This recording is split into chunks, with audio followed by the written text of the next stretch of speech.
as black men, we need to get rid of that whole archetype. There's been an archetype of black men, really that Drake generation, and a little bit really the 2000s on, where men are just where clout chasing became a thing with us.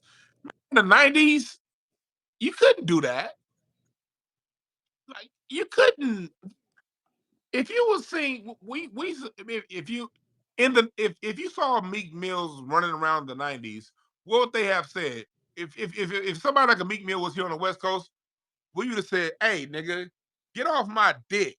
Remember, you couldn't ride. We called it jock riding back in the 90s. Right. Like Yep. Yep. Riding it was somebody's riding job. somebody's dick around us, but around if you was at church or around your parents, it was riding my jock.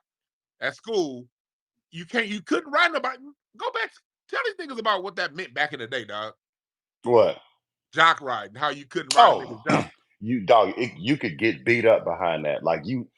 First of all, you're supposed to have your own identity. That's in any era. But jocking and clout chasing, as the kids call it now, clout chasing in the '90s would have definitely got you beat up by the Wu-Tang Clan if you were in New York.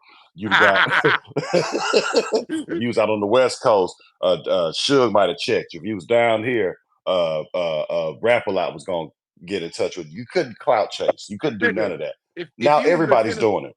if you was in Minnesota, Prince little ass would beat your ass. You was gonna get What? beat. You was gonna get your ass whooped by mint condition if you was in Yep. Minnesota clout chasing. What? Yep. You was gonna get stomped out in some high heel boots by a man with his butt out in some leotards, dog. If you was in Minnesota. Clout clout chasing is dog. That was not a thing. It was not the way to go. Now everybody's doing it. Like Everybody's doing it.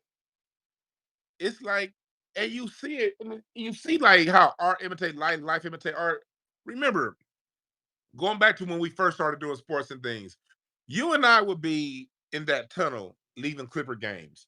And I'm not gonna mention it was one player. Not that I'm not gonna mention. I can't remember which player it was, but one player had gotten a matte red Bentley GT. Was it a Bentley GT? No, no, or was it a Phantom? It was a phantom. It was a Phantom. It was a Rolls Royce Phantom. That's back when those were like 360 grand.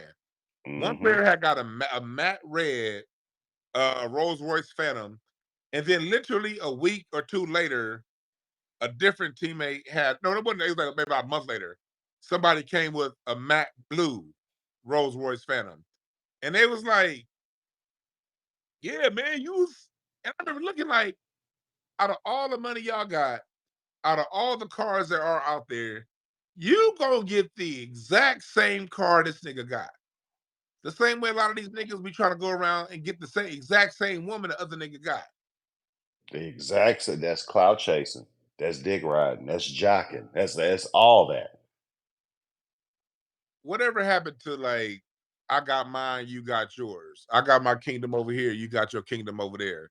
Meek Mill, because here's another common thread I see. I see a common thread between Meek Mill and Drake.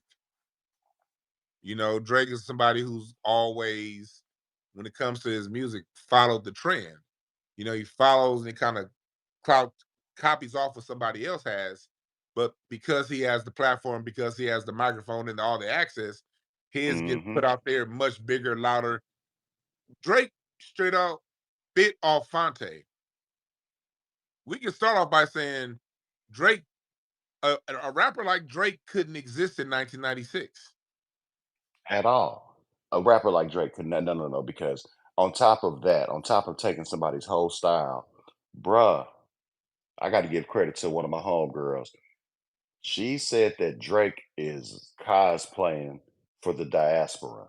Like every week he's a different, he's Jamaican, he's British, he's all that. Man, you nah. You couldn't do none of that. Oh, then when it comes to what's going on, you know about Drake's a cloud chaser, and Meek Mill too with his fake ass. All the stuff that goes on, they're very quick to cloud chase off somebody else's glory, cloud chase off somebody else's style or whatever. But they don't ever speak up for black people when all this shit's going on. This last decade has been hell on a lot of black people. Since remember Trayvon Martin was what 2012. Yep. From Trayvon Martin through now, this last 12 years, Black people have been going through the most we've gone through publicly on camera since the 1960s. Not to say it didn't exist in the 2000s and those other times, but as far as forefront of the news, we've had more going on this last decade since at any time during the 60s.